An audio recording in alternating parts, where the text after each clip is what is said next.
Bonjour tout le monde et bienvenue sur cette nouvelle vidéo. Je vous retrouve aujourd'hui pour un deuxième épisode de ma série des vlogs crash test. Pour celles et ceux qui seraient nouveaux sur la chaîne, j'ai démarré cette série un peu par hasard cet été. Je voulais tester une récente sortie d'une autrice qui me tentait et j'avais déjà lu 2 titres d'elle. Le premier j'avais aimé mais sans plus et le second j'avais beaucoup apprécié. Donc je m'étais tout simplement posé la question de si cette troisième lecture, cette troisième découverte allait passer ou allait casser. Et ça m'a donc donné l'idée de ces vlogs crash test. Et cette fois-ci c'est un peu plus risqué puisque je vais partir sur la découverte d'un titre d'un auteur avec lequel ça ne passe pas. J'ai déjà lu 2 titres de lui et à chaque fois j'ai trouvé trop de choses à redire et je me suis forcée pour arriver jusqu'à la fin. Mais ça reste un auteur très prolifique et très apprécié. Donc je me dis, est-ce que c'est moi qui ai un problème avec les titres que j'ai lus ou est-ce que j'ai choisi les mauvais titres pour le découvrir ou est-ce que vraiment ça ne me fait pas du tout?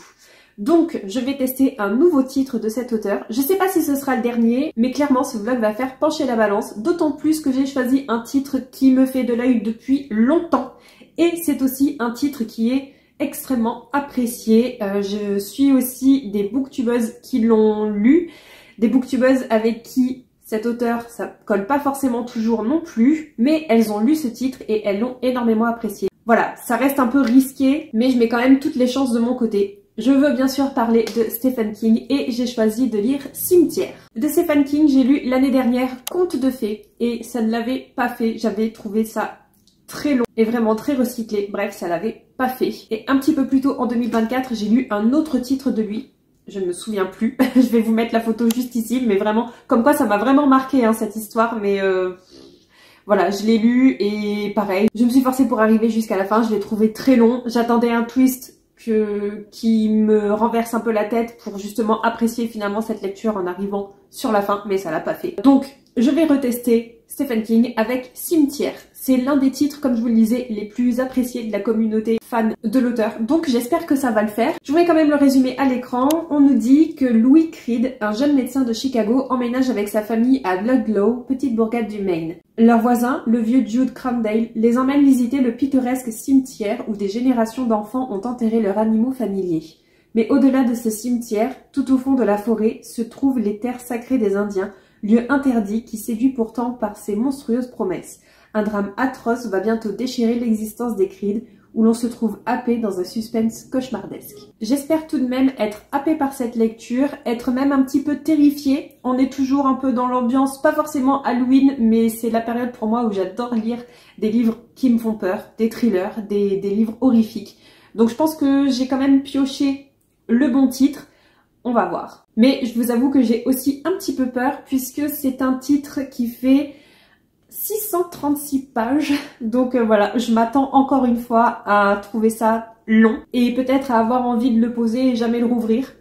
J'espère que ce sera pas le cas, mais je peux pas m'empêcher d'y penser. Donc voilà, c'est parti, il est temps de laisser une dernière chance, ou peut-être l'avant-dernière chance à Stephen King. Je viens d'arriver au chapitre 7 et est-ce qu'on est supposé ne pas apprécier le personnage de Louis?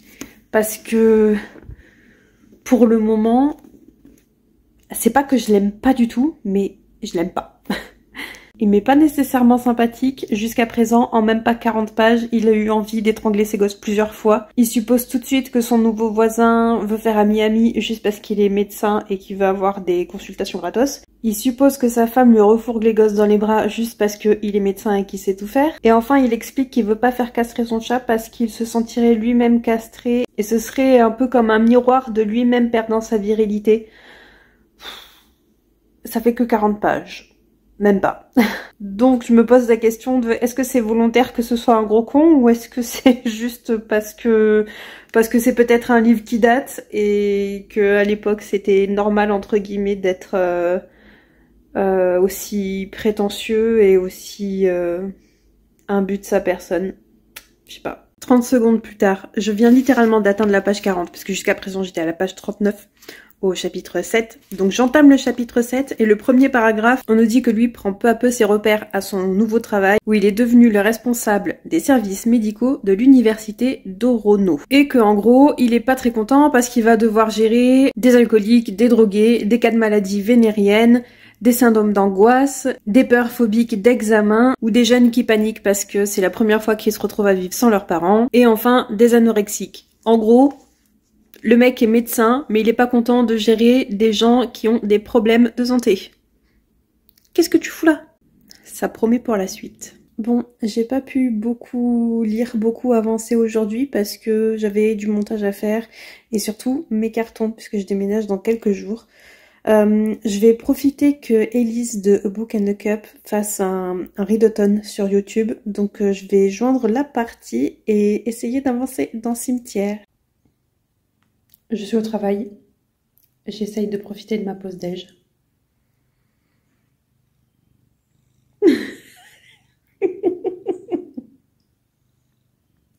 Elle squatte mes genoux. Dès que je m'installe, elle vient et elle se pose. Je ne peux pas manger tranquille. Elle vient à l'instant de quitter mes bras pour se vautrer sur le comptoir. Je sais pas, peut-être pour que j'admire son petit bidou.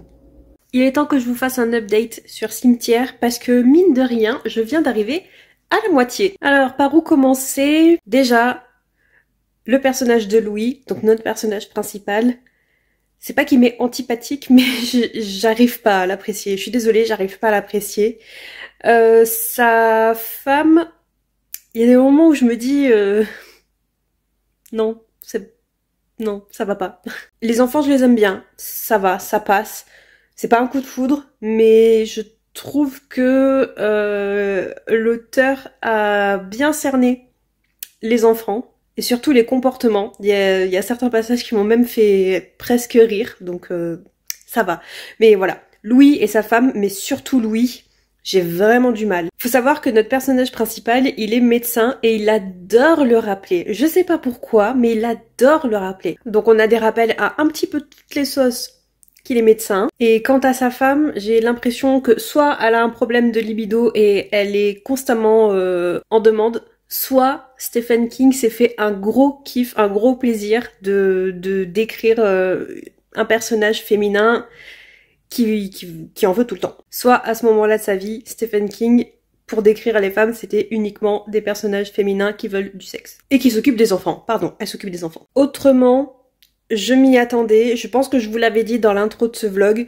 C'est principalement la raison pour laquelle Stephen King et moi, ça ne colle pas. C'est trop long. C'est vraiment trop long. Le principe de base de ce livre, et c'est pas un spoiler, c'est donc cette famille qui vient s'installer dans une nouvelle ville et il se trouve qu'ils sont installés pas très loin d'un cimetière d'animaux et un petit peu plus loin que ce cimetière d'animaux, il y a des terres sacrées d'indiens et il se trouve que le chat de cette famille va mourir et on va l'enterrer sur ces terres sacrées et il va revenir un peu comme un mort-vivant.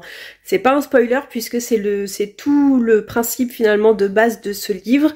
Moi j'ai toujours entendu parler de ça quand on me parlait de cimetière. Alors juste pour que vous sachiez, le livre fait plus de 600 pages, donc déjà c'est long, mais surtout le chat meurt à la page 180. Et on l'enterre à la page, entre page 200 et page 210, donc presque 30 pages plus tard, alors même que entre la mort du chat et son enterrement, enfin il y a rien, c'est juste on le découvre, oh on va aller l'enterrer, et on l'enterre, point. Ben, il se passe quand même près de 30 pages, je trouve ça vraiment trop long. Donc arrivé à page 200-210, on est quand même déjà au tiers du roman, et ça vient de se lancer. Donc ça c'est le côté négatif, je vous passe quand même les scènes, les situations où j'ai levé les yeux au ciel en me disant est-ce que c'est normal que j'apprécie pas ça ou est-ce que c'est fait exprès pour vraiment me montrer que c'est un personnage, ou des personnages qu'on n'est pas censé apprécier. Je ne sais pas, bref, je vous passe tout ça parce que sinon il y en a pour un moment. Et surtout j'ai peur que ce soit des spoilers pour plus tard, donc je vais me taire. Mais le côté positif, bah déjà comme je vous le disais, je suis arrivée à la moitié, peut-être pas tout à fait, mais je m'en approche. Et surtout, je commence à être scotchée. Je commence à avoir du mal à le lâcher. Alors ça fait pas longtemps, hein, ça fait une 30aine de pages. Mais j'ai envie de voir jusqu'où ça peut aller. Parce que, alors je vais pas forcément énoncer ça, parce que encore une fois j'ai peur que ce soit un spoiler.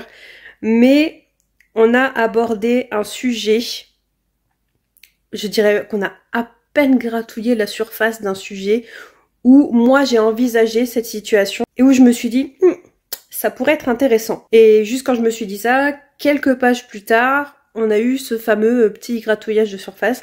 Donc ça m'intéresse, j'ai envie d'en savoir plus, je veux voir jusqu'où ça va aller. Et bah je crois que je vais vous faire une mini section spoiler juste là maintenant, parce qu'autrement j'ai plus rien à dire, je vais continuer à lire, mais juste un tout petit aparté spoiler pour énoncer de vive voix cette petite idée que j'ai eue et que j'aimerais bien qu'on explore plus tard.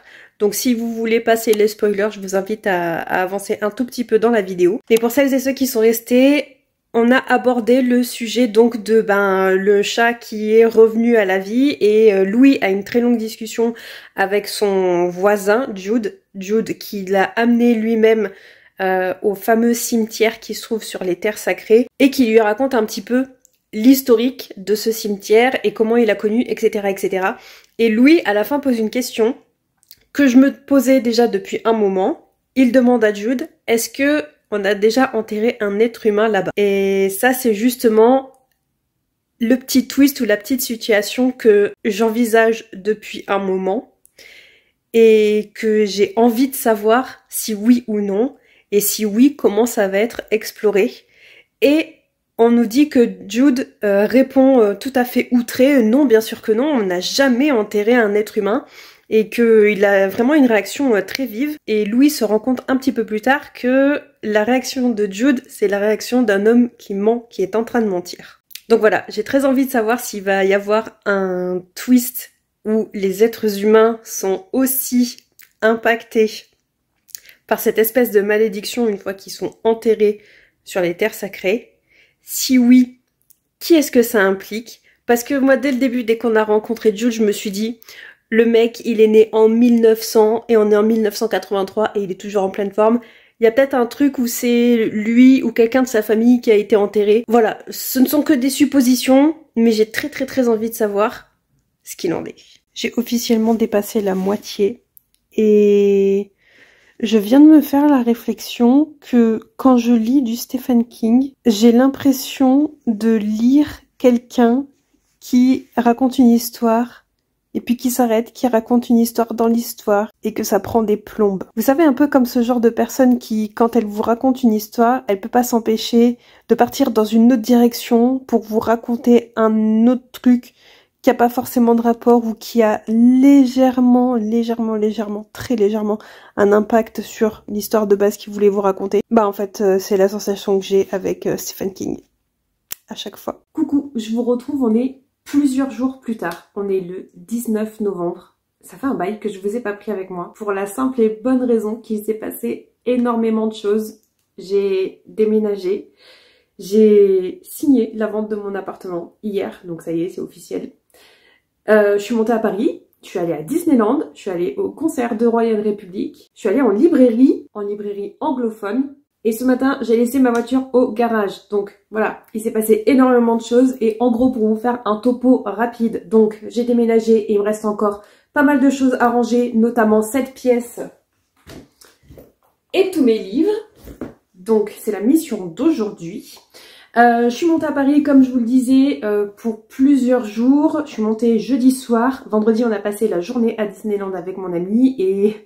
j'avais hâte d'y aller, j'avais hâte de profiter des attractions. En gros, il y a eu tellement de monde que j'ai presque pas apprécié ma journée.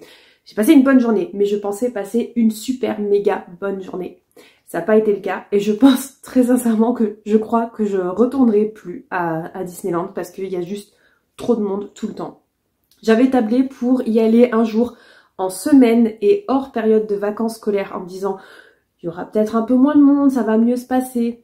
Non. C'est pas le cas, il y a du monde tellement tout le temps que voilà, j'ai plus envie d'y aller. Mais bon, c'est pas grave, aucun regret, on a quand même pu profiter des attractions. J'en ai pas fait autant que ce que je voulais, mais bon, j'ai pu faire au moins une fois celle que je voulais faire quand même, donc ça va. C'est pas si pire, mais j'y retournerai pas.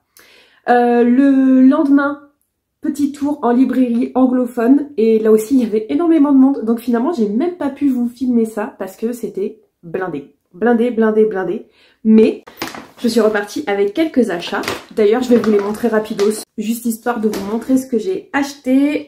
En premier lieu, Bright Young Woman de Jessica Knoll. On part sur un roman inspiré de faits réels puisqu'on va parler des victimes d'un tueur en série aux États-Unis. Il y a aussi Our Wives Under the Sea de Julia Armfield. Ça fait un moment que je veux mettre la main dessus et je m'étais dit, celui-là dès que je le trouve en librairie, il est à moi. Donc ça y est, c'est officiel, il est dans la bibliothèque. Ici c'est une fiction où on va suivre deux personnages féminins qui sont mariés. L'une d'entre elles est biologiste et elle va partir en mission 6 mois sous mer. Et elle va revenir changée, un peu bizarre. Et j'ai entendu que des bons échos de ce livre, donc ça fait vraiment un moment que je veux le lire. Et j'espérais avoir une traduction un jour ou l'autre en français, c'est toujours pas le cas, donc ce sera en VO. Et enfin, j'ai aussi craqué sur un titre qui est sorti très récemment en anglais, donc je sais qu'on n'aura pas de traduction tout de suite, mais j'imagine qu'on l'aura un jour. C'est Graveyard Shift de M.L. Rio. M.L. Rio, je l'ai découvert avec If We Were Villain, que j'ai lu en français, et j'avais énormément apprécié notamment sa plume. Et donc il y a cette petite novella qui est sortie, comme je vous le disais, il y a quelques semaines, et je comptais pas le prendre au début, mais comme je l'ai vu sur les tables en exposition, je me suis dit, ok, ben c'est le destin, il sera pour moi. J'ai très hâte de le découvrir et je pense même que je vais le découvrir avant la fin de l'année puisque comme vous le voyez, donc c'est une novella, c'est un très court roman et ça me fait trop envie, d'autant plus que l'intrigue se passe sur une seule soirée. On va suivre des personnages qui ont l'habitude de travailler de nuit et ils se retrouvent assez régulièrement pour leur pause cigarette tout près d'un cimetière et vont donc ce soir-là, le soir de l'intrigue, se rendre compte qu'il y a un trou qui a été creusé pour a priori y mettre une tombe, un cercueil. Sauf que c'est pas du tout un endroit pour. Et donc il va y avoir ce petit mystère. Et j'ai hyper hâte. Et après ce petit tour en librairie, j'ai retrouvé des amis pour aller au concert de Royal République. Comme d'habitude, c'était mon 10e concert de Royal République. Et en plus de ça, c'était un concert au Zénith de Paris, à la Villette. Et il se trouve que la première fois que j'ai découvert Royal République, c'était dans cette même salle. Ils jouaient en première partie de The Offspring et c'est là que je les ai découverts. J'avais jamais entendu parler d'eux. De toute façon, c'était leur 2e concert, je crois, en France. Et c'était vraiment leur tout début. Donc c'était une date un peu spéciale, une salle un peu spéciale pour eux. Et du coup, pour moi aussi, bah, ça m'a fait vraiment plaisir de faire partie de l'expérience. Et le concert était trop bien.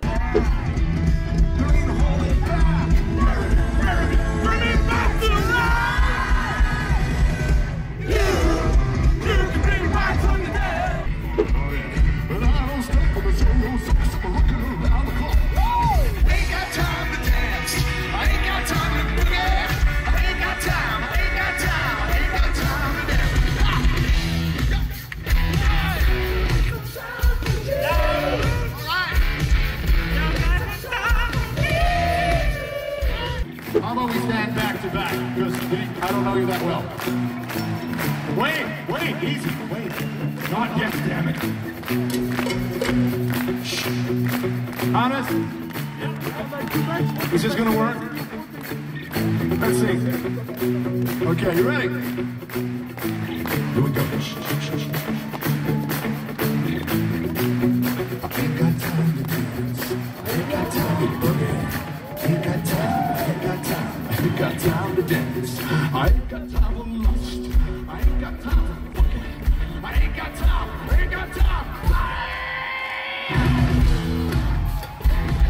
I'll make some time for you. Make some time for you. Le lendemain, le dimanche, je suis redescendue dans le sud et lundi, donc hier pour moi, c'était la vente de mon appartement, la signature. Ça s'est bien passé et voilà, je suis officiellement exclue pour un moment du club des propriétaires. Mais bah, comme je vous l'avais dit dans une précédente vidéo, c'est un cap à passer, c'est une nouvelle étape de ma vie qui est... Ça fait bizarre de me dire que bah, j'ai plus mon appartement parce que je l'adorais.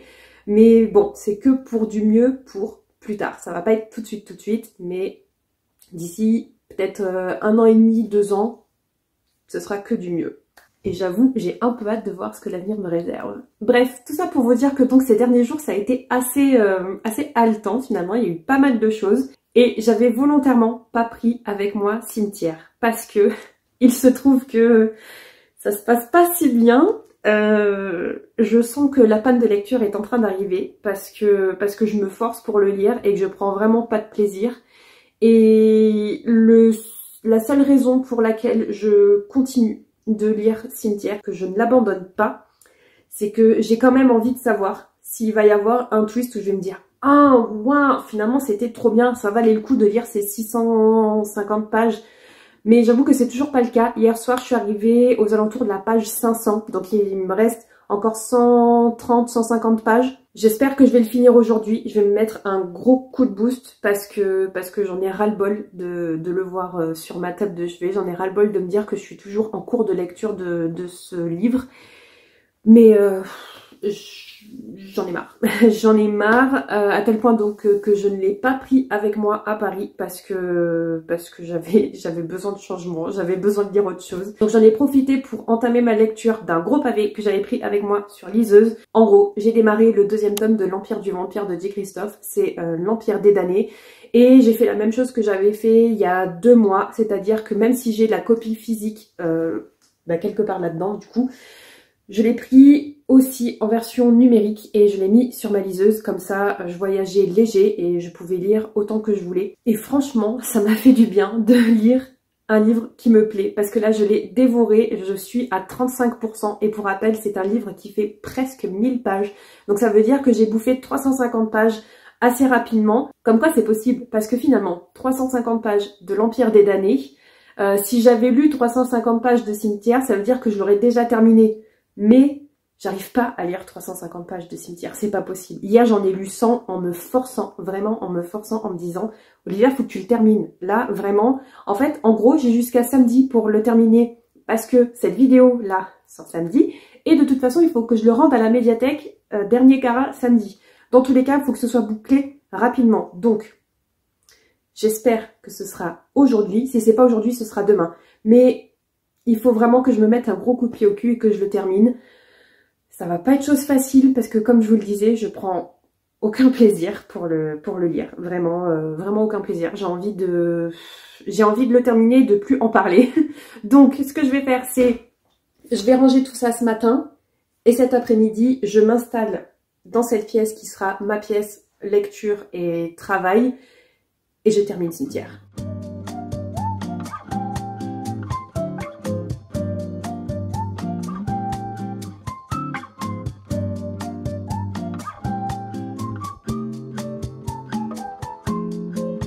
Je garde celui-ci de côté puisque c'est un des livres que je dois lire avant la fin de l'année. Celui-ci, c'était ma sélection dans le reset du mois de novembre. Donc, normalement, je dois le lire avant la fin novembre, mais je me laisse jusqu'à mi-décembre. L'Empire du Vampire et l'Empire des damnés. Je viens de vous en parler, je les ai aussi en version numérique. Donc, je vais les garder de côté puisque je vais les revendre sur Vinted. Et j'ai aucun besoin d'avoir une copie physique et une copie numérique, même si j'adore cette série. Je vais les vendre. La Maison des Mensonges, vous avez voté dans la dernière vidéo Bookhaul pour que je lise celui-ci en priorité, donc c'est pareil, je me le laisse de côté. Et voilà, c'est en grande partie rangé. De ce côté-ci, j'ai mis tous mes livres en poche parce que je peux pas mettre trop de poids sur ces étagères ici. Et je me demande même si ça c'est pas déjà trop. On verra. Ici je vais pouvoir ensuite installer mon bureau et tout ça, la télé et donc du coup la bibliothèque. Tout là-haut j'ai mis mes carnets de bullet journal, ceux qui sont utilisés et ceux qui sont pas utilisés. Il faudra que je leur trouve une place un jour ou l'autre, mais pour l'instant ils vont rester là. De toute façon ici c'est une pièce que je vais utiliser pendant quelques mois en attendant mon nouveau logement, donc je vais pas trop m'installer non plus. Ensuite sur ces 2 premiers étages ici j'ai mis les sagas trilogie et plus, celles qui sont complètes et celles qui sont en cours. D'ailleurs là j'ai, bah non en fait là j'ai la psy, c'est un standalone, faut qu'il dégage, mais en fait il n'y a plus de place en dessous. Bref, j'ai essayé de faire au mieux, mais là c'est pareil, finalement ça va pas rester comme ça indéfiniment. Mais au moins ici la majorité ce sont des sagas. Ensuite sur les 3 derniers ce sont tout le reste de mes bouquins. Donc je m'étais dit au début que j'allais mettre les livres en VO en anglais d'un côté et les livres en français de l'autre, mais en fait c'est complètement inutile parce que j'ai vraiment pas assez de place. Je vais me reculer un peu pour vous montrer. Mais en gros il y a tout ça, c'est archi plein. Et j'ai pas encore pu mettre les livres que j'ai achetés à Paris il y a quelques jours. Donc voilà, la bibliothèque est pleine et j'ai pas tout mis. Et ça me fait aussi penser que j'ai pas mis les livres que j'ai prêtés à ma mère au fur et à mesure ces derniers mois et que j'avais pas récupéré chez moi en prévision du déménagement parce que c'était un petit peu nul de leur faire le trajet d'ici à mon ex chez moi pour ensuite les mettre dans un carton et les faire revenir ici. Donc j'ai une sacrée pile à lire qui est sur mon bureau de ma chambre d'ado. Il va falloir que je leur trouve une place aussi, mais je crois qu'en fait, je vais être carrément obligée de m'acheter une autre bibliothèque. Bon, je vous retrouve, on est le lendemain, mercredi, et j'ai terminé Cimetière hier soir. Je me suis foutu un coup de pied au cul, comme j'avais prévu de le faire. Et je suis contente de l'avoir enfin terminé et de pouvoir enfin passer à autre chose. Mais comme prévu, ben, il n'y a pas eu de revirement de situation. Je suis désolée, mais Stephen King, c'est vraiment pas pour moi. C'est pas ma tasse de thé du tout. Trop de longueur, beaucoup trop de longueur, voire même un résumé mensonger, puisque moi je pensais que cimetière, forcément on allait passer du temps dans le cimetière, du temps avec des animaux qui reviennent à la vie, qu'on allait avoir vraiment une histoire, une intrigue qui tourne autour. Alors oui, ça tourne autour, mais je suis désolée, 630 pages, on passe facilement 500 pages avec la famille Creed et leur relation familiale, la relation qu'il y a entre ces 4 membres de la famille, mais on parle vraiment très peu du cimetière, des terres sacrées indiennes. Non, on parle de la famille Creed. Donc je vais pas m'éterniser dessus parce que rien que le fait d'y penser ça m'agace.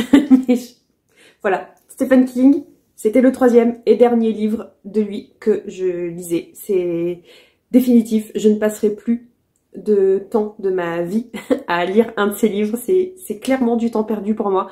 Je comprends qu'il y ait des personnes qui apprécient, mais non, vraiment pour moi, il est beaucoup trop surcoté. Je suis quand même contente de l'avoir lu parce que au moins je sais que c'est définitif, que c'est pas un coup oui, un coup non, c'est systématique.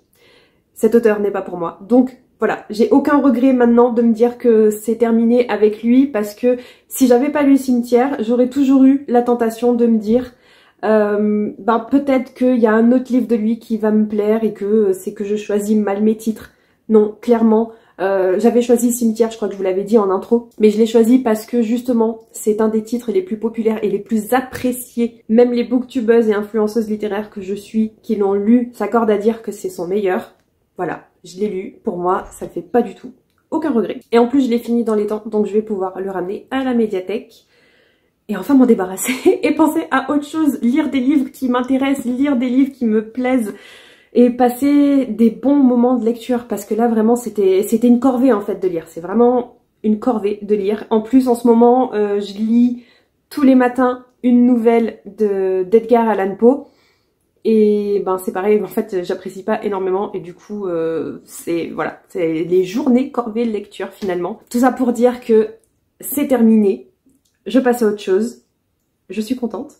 Et voilà, j'ai rien à ajouter de plus, hormis que je suis contente, j'ai quand même vachement avancé dans mon rangement. C'est pas parfait, c'est pas terminé, mais le plus gros est fait.